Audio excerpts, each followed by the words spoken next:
Hola, enamorada y enamorado. Somos Jazmín Nogaró y Flavia Pitela, y hoy queremos hablarte del amor. En Historias que enamoran nos preguntaremos acerca de la naturaleza del amor. Sí, ese sentimiento fundamental del que habla Catherine en Cumbres Borrascosas, cuando le describe a la sirvienta su amor por Heathcliff y dice: «Mi amor por Linton es como la maleza de los bosques, el tiempo lo cambiará. Yo ya sé que el invierno muda a los árboles. Mi amor por Heathcliff se parece a las eternas rocas profundas, es fuente de escaso placer visible, pero necesario». Sabemos desde el principio que nuestra búsqueda será ingrata, pero sabemos también que lo importante es hacer la pregunta, todas las veces que sea necesario. Bienvenidos al podcast Historias que enamoran. Bienvenidos a las 1000 formas que la literatura ha intentado explicar ese sentimiento de rocas profundas, de escaso placer, pero tan necesario.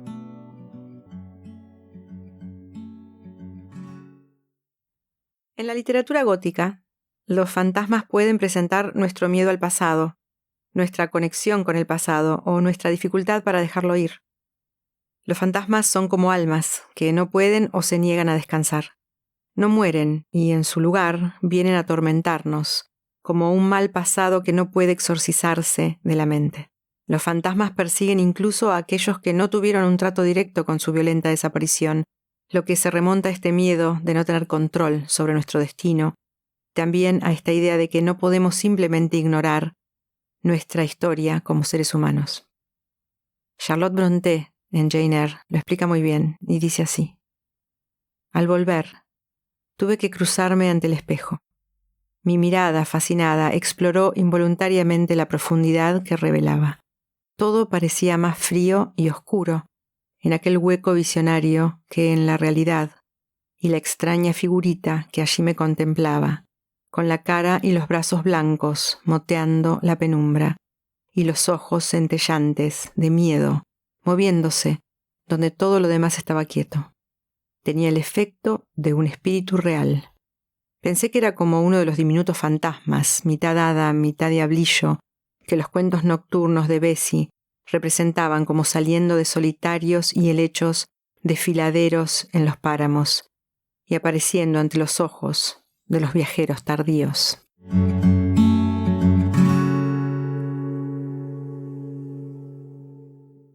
Las Brontë en este podcast son protagónicas, ¿no? Porque tienen un tratamiento del concepto del fantasma.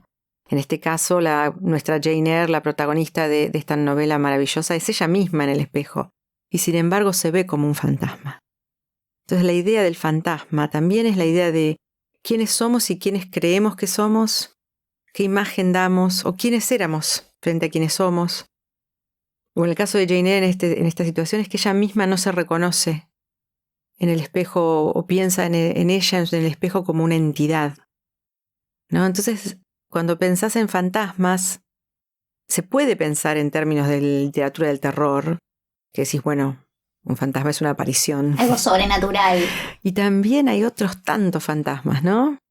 Sí, yo creo que la idea de fantasma y de terror también fue evolucionando. Al principio depositamos esta incógnita o lo desconocido como algo externo y en realidad al final del camino nos vamos encontrando en la literatura y en la vida que nuestros fantasmas están dentro nuestro, ¿no? Uh-huh. Son este reflejo que no reconocemos en el espejo, como leías recién. Claro, y la literatura en eso siempre dio cuenta de cómo socialmente nos relacionamos con lo sobrenatural y con esta idea de lo fantasmagórico, ¿no? Desde el fantasma que parece, no sé, una sábana blanca colgando del techo, ¿no? O un muerto que camina, un muerto vivo, o alguien que viene del más allá a pedirnos venganza, como en Hamlet, el padre de Hamlet, ¿no? Que viene de la muerte y se le hace presente como un fantasma para exigir venganza a esto que vos decís, ¿no? El fantasma está dentro tuyo, soy yo el fantasma, esto que le pasa a Jane Eyre frente a su imagen en el espejo, ¿no? El fantasma soy yo. Y es muy difícil, porque es una literatura que entra ya en lo psicológico muy profundamente.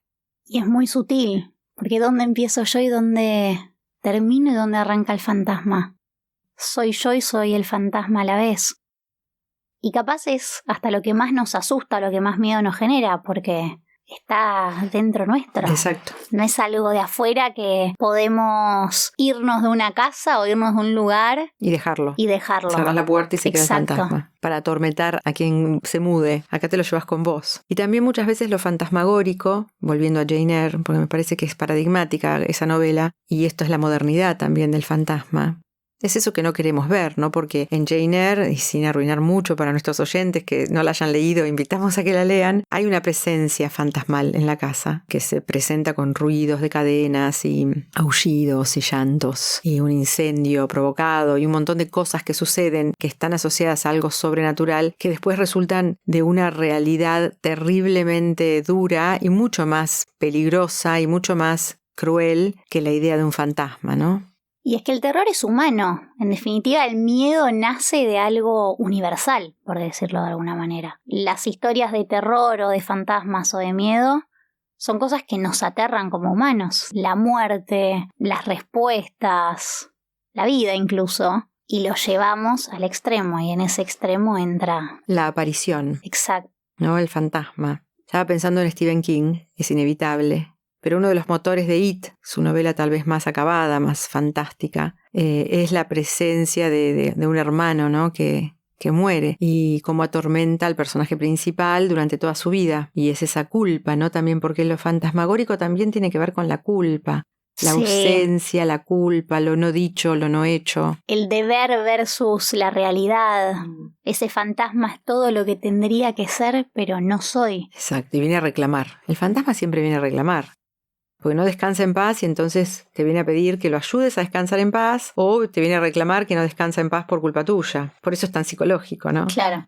Bueno, recién hablabas de King y me anoté una frase de una entrevista que dio que habla de la génesis del terror, que me gustó mucho, y dice: el terror surge una penetrante sensación de descentralización.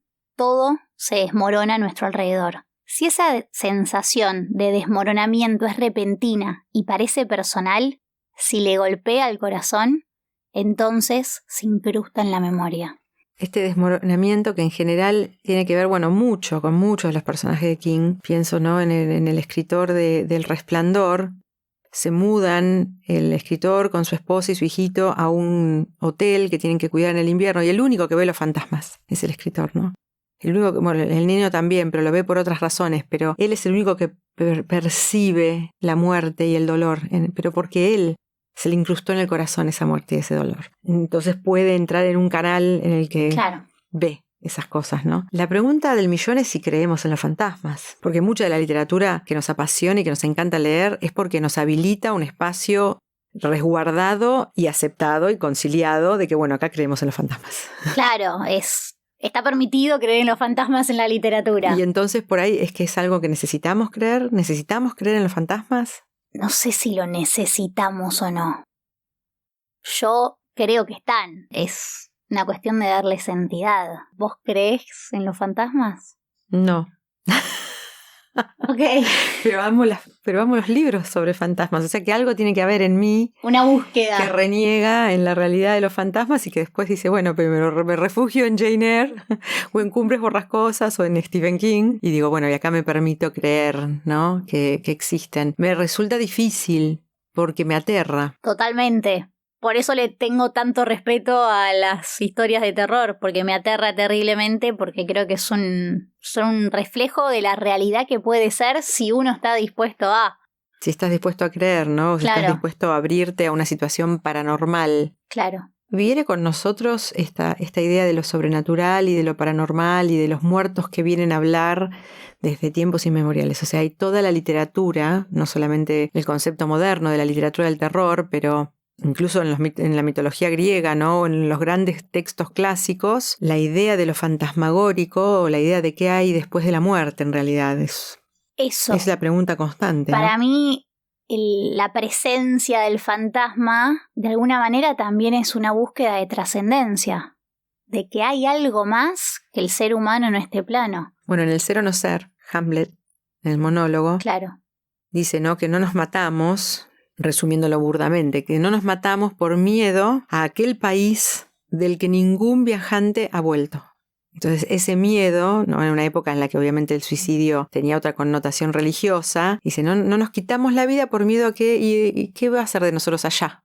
En ese país del que nadie volvió, ¿no? Él dice eso sabiendo que su padre volvió, porque le está hablando. Y él sabe que el padre se está muriendo de odio y de dolor porque su muerte fue inaceptada, ¿no? Y es eso, me parece, es eso que vos decís. Esta necesidad de pensar en la trascendencia. Bueno, a lo mejor nos puede ayudar Agustina, que sabe tanto de literatura del terror, a ver si podemos poner estos fantasmas nuestros en paz. En orden. Agustina de Diego promueve la lectura desde su blog @ausrecomienda. Es escritora y coordina talleres literarios. Bienvenida, Aus. Muchas gracias. ¿Cómo están? ¿Estamos bien, vos? Muy bien, por suerte. Muy contenta de estar acá. Nosotras muy contentas de que hayas venido. Para arrancar, queremos preguntarte de qué hablamos cuando hablamos de fantasmas. Qué difícil, ¿no? Para mí, fantasmas es como... no sé, es el primer, como creo, elemento mágico con el que uno crece, ¿no? Ese es el primer elemento que uno piensa, ¿no? Esta idea de movimiento, ¿no? Algo que se mueve y que, bueno, será un fantasma, algo que se cambia de lugar, bueno, habrá pasado algo, ¿no? Para mí es como la primera historia, un poco pensando como en la tradición oral, ¿no? De uno con lo que va creciendo. Y para mí los fantasmas son eso, ¿no? Son esas primeras historias que te contaron tus papás antes de irte a dormir, o tus hermanos, mejor dicho, en mi caso, medio malévolos ahí para que me asuste un poco. Para que no duermas. Claro, bueno, creo que era un problema, siendo la más chica, que yo no duerma, así que no sé si fue algo muy positivo. En la literatura, la figura del fantasma es transversal en las 1001 formas del fantasma, desde el más palpable, ¿no? y visible hasta el más inventado o psicológico o creado en la cabeza de los personajes. ¿De qué lado te encontrás vos como lectora? ¿Cuáles son tus fantasmas preferidos? Yo creo que a mí los fantasmas que más me gustaron quizás en la literatura son estos que un poco te genera una idea de que hay un tema con la salud mental, ¿no? Porque creo que los primeros textos que leí sobre fantasmas me pasaba esa duda, ¿no? De ¿es realmente un fantasma o es el personaje que está en un grado de locura? ¿Es algo que imagina? ¿Es algo real? Y creo que a mí eso fue lo que más me generó como, no sé, quererme meter en lo que es la teoría del fantasma, ¿no? Pienso, no sé, en Todorov cuando él definía lo que era la literatura fantástica y decía, bueno, ¿no? Está esta cuestión del cuento extraño, del cuento fantástico, del cuento maravilloso. El cuento extraño es ese que tiene una explicación científica, el cuento maravilloso es el que haces un pacto con el lector y el cuento fantástico es el que estás en una nebulosa de que no sabes que sí y que no. Y para mí las historias de fantasmas es un poco eso, ¿no? Es esa cosa de ¿y habrá pasado? ¿No habrá pasado? Me acuerdo del primer relato que leí. No sé si fue el primero, pero por lo menos el que dije, mira, se pueden contar historias de fantasmas de forma distinta. Que fue en esta antología, la antología de literatura fantástica de Borges, Bioy y de Silvina Ocampo. Y es un micro relato muy cortito. Y te quedas como, mirá cómo le dio vuelta, ¿no? Porque empieza todo, bueno, con esta idea de lo fantasmagórico, como lo pensamos, ¿no? Como las películas de Hollywood.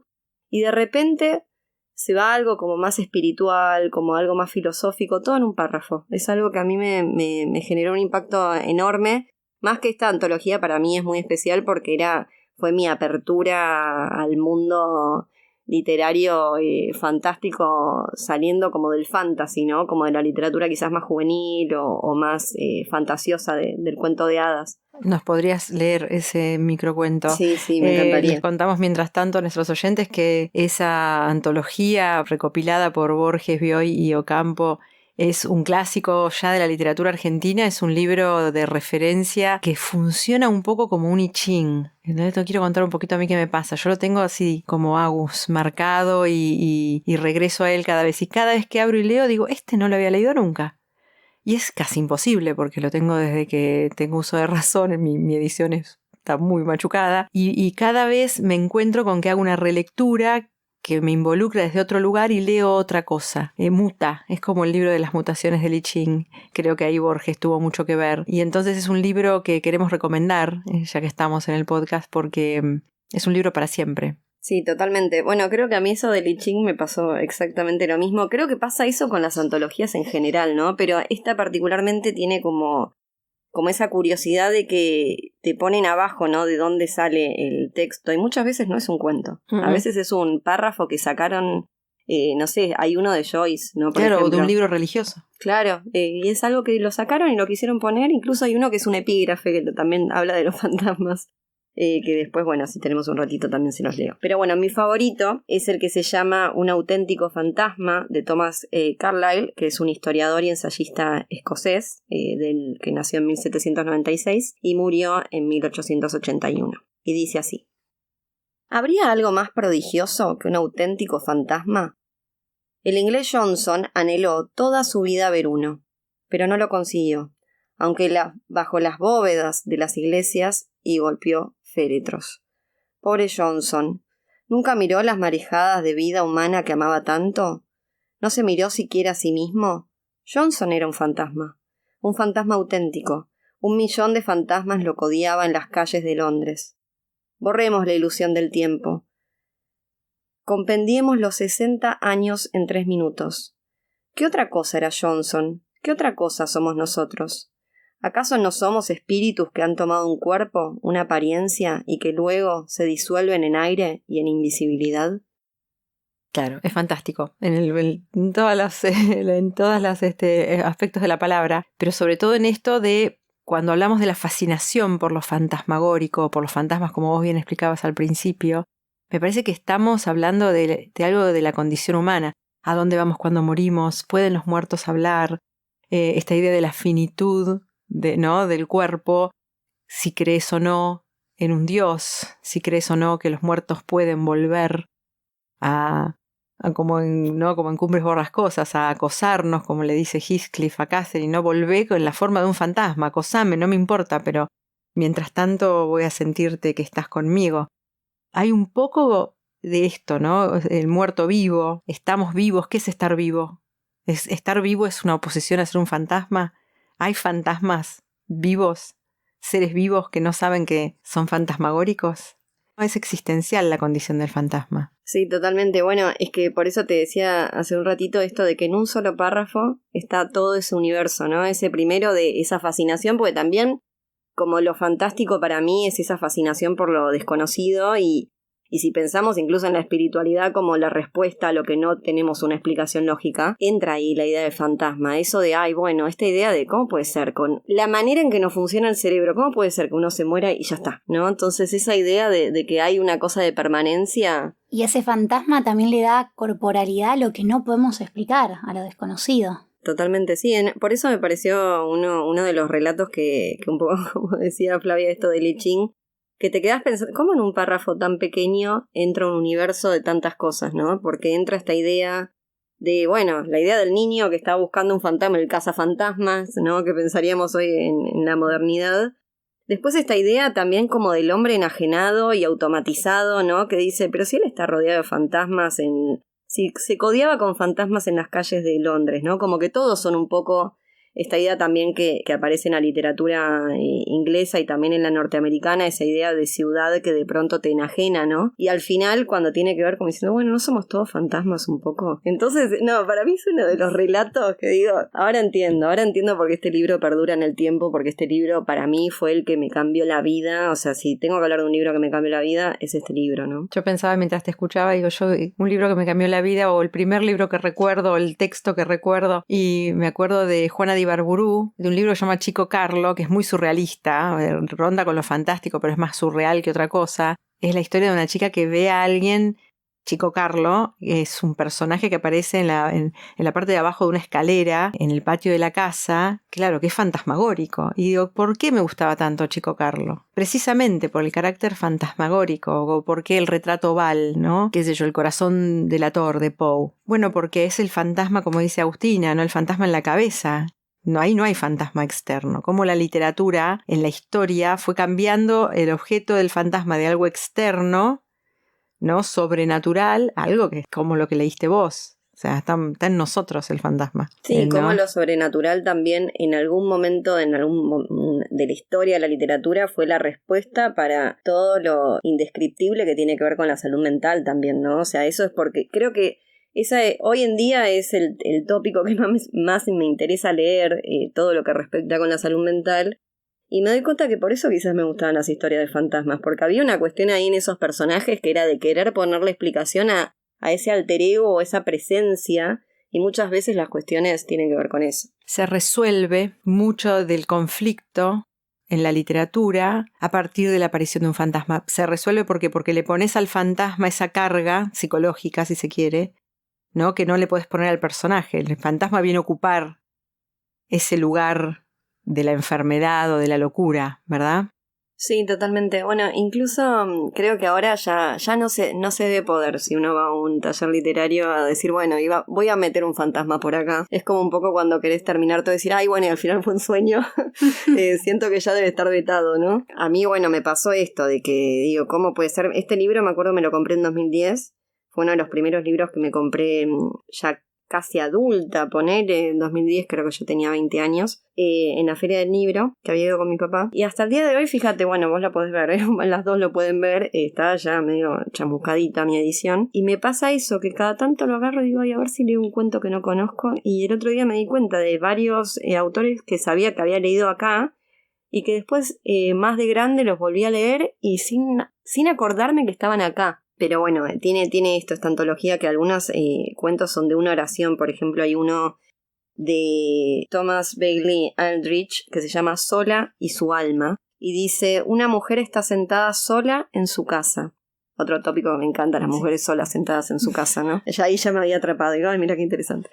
Dice, sabe que no hay nadie más en el mundo. Ya otra cosa, en esa oración ya te está diciendo, estás sola, es el único ser. Claro. Totalmente. Y después dice, todos los otros seres han muerto. Punto. Golpean la puerta.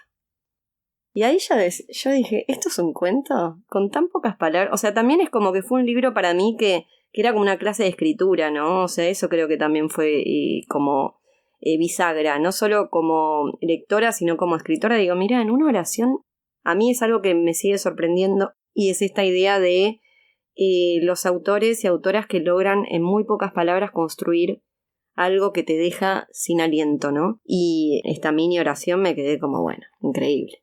También pasa algo que al insertar lo fantástico, uno como lector está involucrado en el relato, porque el fantasma también es el vacío, no sabemos quién toca la puerta. Y cada uno como lector puede personificar ese golpe con algo particular. Totalmente. Además está esta idea, me gustó esto que estabas diciendo, porque te quedás con 1000 preguntas, que creo que eso es lo importante de un texto, ¿no? Que te deje con una... Te puede gustar o no gustar, pero que te deje con preguntas, para mí eso es un texto exitoso, digamos. Y depositamos en esos fantasmas, creo que lo que vos decís, Has, a mí me resuena también mucho, porque cada uno deposita en ese fantasma sus propios miedos. O sea, en realidad es el miedo. El fantasma te provoca miedo, expresa en sí mismo el miedo a algo, ¿no? Y en esa seguridad de la literatura. Porque no es lo mismo encontrar un fantasma en casa y no creemos en los fantasmas que leer historias de fantasmas. Bueno, yo capaz que creo un poco Por eso, en los fantasmas. la pregunta era esa, Agus, ¿vos crees en los fantasmas? Yo para mí, yo soy como el que quiere estar bien con Dios y con el diablo. Yo para mí, por las dudas, no sé, tengo una historia como muy cercana que me hizo como decir, bueno, es creer o reventar, ¿no? Pero antes de ir a esa historia, me quedé pensando en esto que decías, ¿no? Bueno, el tema de depositar los miedos. Y yo cuando leí este cuento, ¿no? De una mujer que está sentada sola en la casa, dije, planazo. Después se murió todo el mundo, planazo, y de repente golpean la puerta. Dije, qué terror que si están todos muertos haya un sobreviviente. Miren lo que yo pensé. Y otro podría decir, qué alivio que alguien está golpeando la puerta porque esta mujer está sola. Entonces también como que pienso lo loco es de eso, ¿no? De una historia que en una oración te genere esa incertidumbre. Y hay un tercer lugar, porque decís, bueno, qué horror, alguien golpea la puerta, estaba sola también, de pronto alguien, o qué alegría, alguien golpea la puerta y está lo sobrenatural. ¿Qué es lo que golpea la puerta? ¿Quién me viene a tocar la puerta? Claro, o qué, ¿para qué? ¿no? Claro. Y el qué, porque cuando también le sacás el quién al fantasma, que es sobrenatural y se supone que es una entidad, no es un quién, es un qué. Eso también da mucho miedo. Creo que Sí, esa no me la totalmente. llegué a preguntar del miedo que me daba y le tuve que poner un quién en vez de un qué. Claro, pero en realidad es más qué que quién, ¿no? Sí, totalmente. No. De la falta de alma o de corazón o de lo que llamemos, o de espíritu o mente o humanidad del fantasma como un estereotipo, digamos, como un arquetipo en la literatura de alguien que no tiene alma, que no tiene corazón, está muerto y que está vagando y que nos viene a decir algo. También está eso. Nos contabas que había una definición en el libro de el fantasma. No recuerdo cómo dice, pero a lo mejor responde mi pregunta. Sí, sabes que sí, va a responder tu pregunta porque Como para el mí I Ching. es como el I Ching y también porque es una respuesta de James Joyce y creo que debe ser uno de los grandes escritores que nos dan respuesta a un montón de cosas, ¿no? Habría que usar sus libros cada oración para hacernos un oráculo. Dice definición del fantasma, que acá creo que Borges, Bioy y Silvina pusieron ese título porque es un fragmento del Ulises, y dice así: ¿qué es un fantasma?, preguntó Stephen. Un hombre que se ha desvanecido hasta ser impalpable, por muerte, por ausencia, por cambio de costumbres.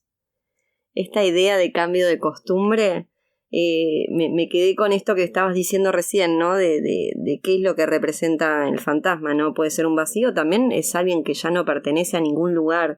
Y creo que esa es también como una idea un poco fuerte, ¿no?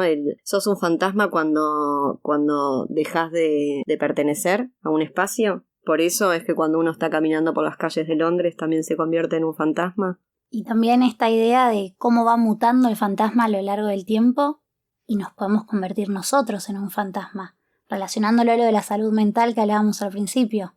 Sí, coincido. Es que creo que por eso le tememos tanto a los fantasmas, porque es esta idea un poco de... ¿y si me convierto en un fantasma en vida? ¿No? Como esta idea de vaciamiento también. Sí, pensaba en el sexto sentido, ¿no? En la película, que bueno, supongo que todos nuestros oyentes la habrán visto, pero sin hacer spoiler, uno puede muy bien no ser consciente de que es un fantasma, que es este texto que leías al principio.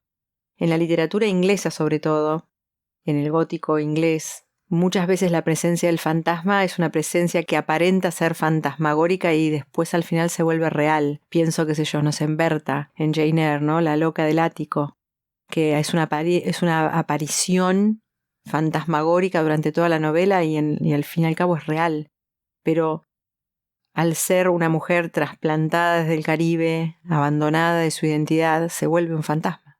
Sí, a mí me pasa con Jane Eyre, que también fue de esos textos que me cambió la vida, ¿no? Pienso, ¿no? Yo venía capaz de leer a Jane Austen, ¿no? Que también una de las grandes maestras de la literatura, pero en otro tono, y de repente leer un libro casi contemporáneo, obviamente que Charlotte era, o sea, de la generación siguiente, con una voz narrativa tan, como de alguna manera, como que separaba y mostraba su voz constantemente, ¿no? O sea, creo que cada párrafo podría dar como una especie de, no sé, tenía esto para mí, Charlotte, de que parecía que estaba constantemente prendiendo fogatas, ¿no? Con lo que decía. Y a mí lo de la loca del ático después me maravilló ver cómo eso se volvió un motivo literario. Y a través de, o sea, me parece increíble esta idea de escribir un texto y que eso después se vuelva de alguna manera como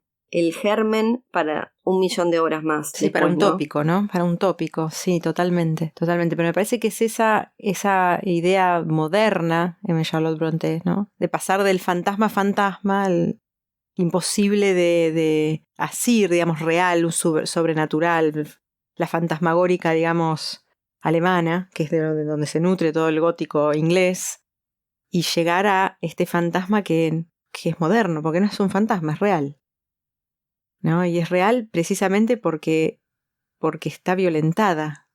Y lo fantasmagórico en ella, en la loca del ático, es que es una mujer privada de su libertad, privada de su identidad, y eso la convierte en un fantasma, que enloquece obviamente, y es parte de esa locura también que está presente en toda la novela, pero sobre todo que marca que el abuso, que la violencia genera fantasmas, genera violencia, pero genera fantasmas, ¿no? Y es esta intencionalidad de Jane Eyre, que es una mujer muy moderna, de decir, yo no me caso con un tipo que le hace esto a una mujer, ¿no? Es extraordinario, es extraordinario. Y creo que también cómo se maneja esa tensión en la novela, ¿no? De que hay movimientos, hay algo que pasa de noche, hay algo que se prende fuego. Y esta idea de que empieza a preguntarse, ¿no? La protagonista de, esto no puede ser un fantasma, ¿no? O sea, esto no puede ser algo sobrenatural. No puede haber una presencia que prenda fuego en una habitación, ¿no? Esto es una mujer enojada. Entonces, creo que para mí también eso fue como revelador. Me pareció, por más de que Virginia Woolf haya dicho lo contrario, me cuesta mucho contradecirla, pero por más de que sea el caso, a mí me pareció como una clase de literatura feminista también Jane Eyre en ese sentido, en esta cuestión de una protagonista que se cuestionaba un montón de cosas, que se cuestionaba incluso las acciones de su no sé, enamorado, por decirlo de alguna manera. Y ni hablar de esto de la intriga, ¿no? De cómo se va manejando esto que vos mismo decías, Flavia, de este fantasma que después no es un fantasma, es algo corpóreo, ¿no? Y que es un poco esto también lo que decía Has de convertirse en un fantasma. Y bueno, esta novela se trata de eso, de cómo el silencio, de cómo, bueno, la violencia y un montón de cuestiones te pueden llevar a un nivel de claustro mental, de que ya no encuentres palabras para comunicarte, ¿no? Y que tengas que comunicarte a través de arañazos o a través de incendios. Y me atrevo a decir que la condición de fantasma es incluso paradójica, porque es algo que no vemos en un principio, o que no tiene forma, que no sabemos qué es, pero deja huellas. Ya, es omnisciente, tiene una presencia que determina el accionar de todos los personajes en un punto, ¿no?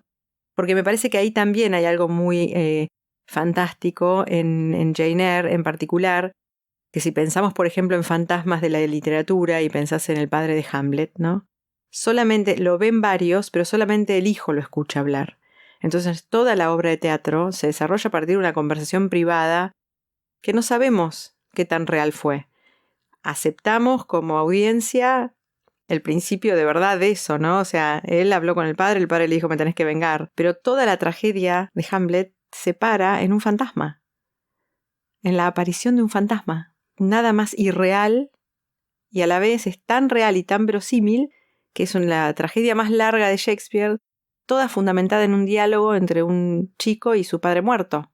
Jane Eyre me parece que lo que logra es esta tensión de esto que vos decís, no puede ser un fantasma, acá hay algo más, es esta entrada en la modernidad. Es decir, bueno, el fantasma no existe, existen otras cosas que a lo mejor son peores que los fantasmas. Totalmente, sí, es como que rompe la pared de la propia literatura, ¿no? Porque es una manera de decir, bueno, antes se utilizaba el fantasma como excusa para hablar de estas cosas, ahora las voy a hablar.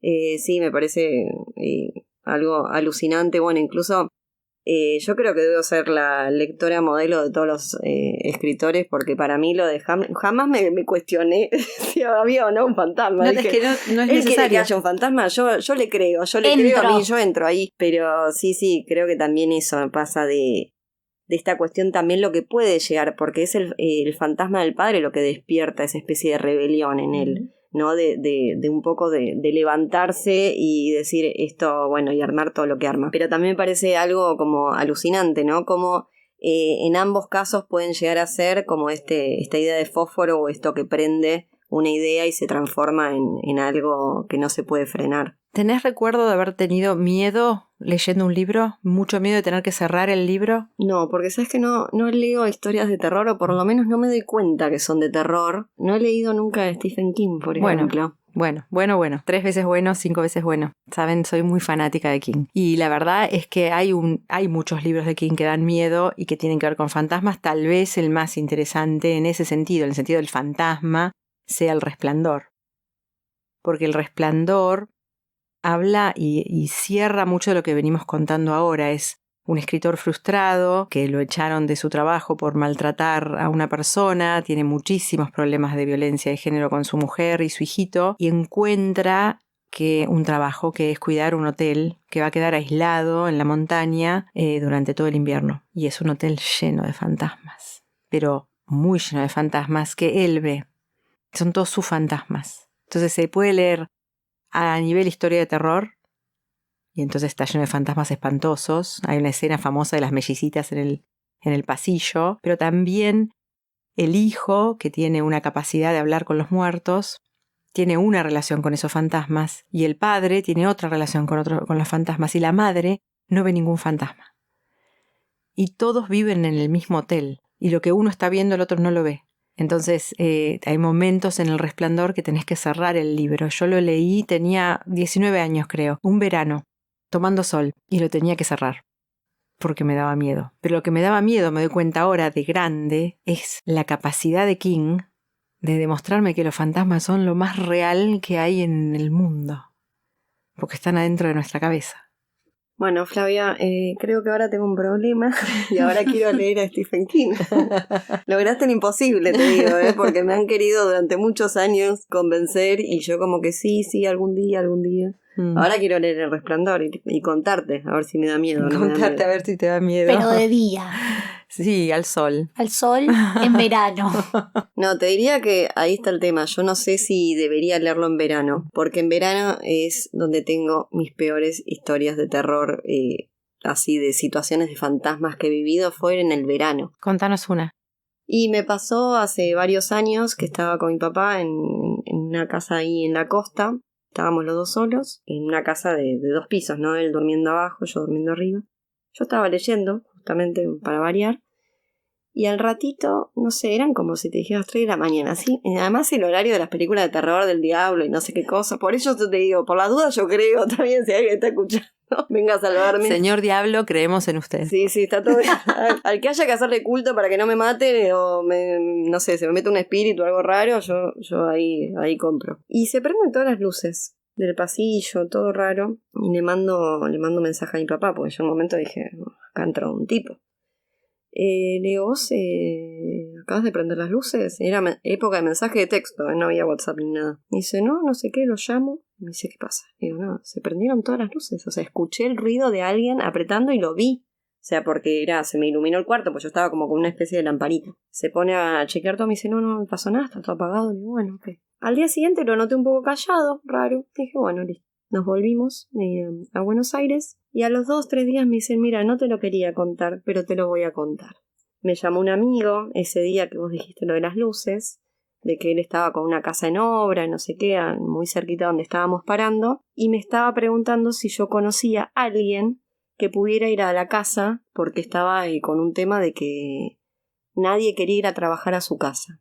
Entonces mi papá se quedó, ¿cómo que nadie quería ir a trabajar a tu casa? Estamos en un pueblo costero, ¿viste? Está todo el mundo esperando poder trabajar en una casa, estaban en construcción. Me dice, no, porque me dijeron los albañiles que ellos estaban en la obra, que todos los días iba un señor, que ellos pensaron que era mi papá, todos los días de traje, hasta que un día, y los saludaban y el tipo miraba la hora y se iba. Y bueno, no le daban pelota, ¿viste? Tenían que trabajar.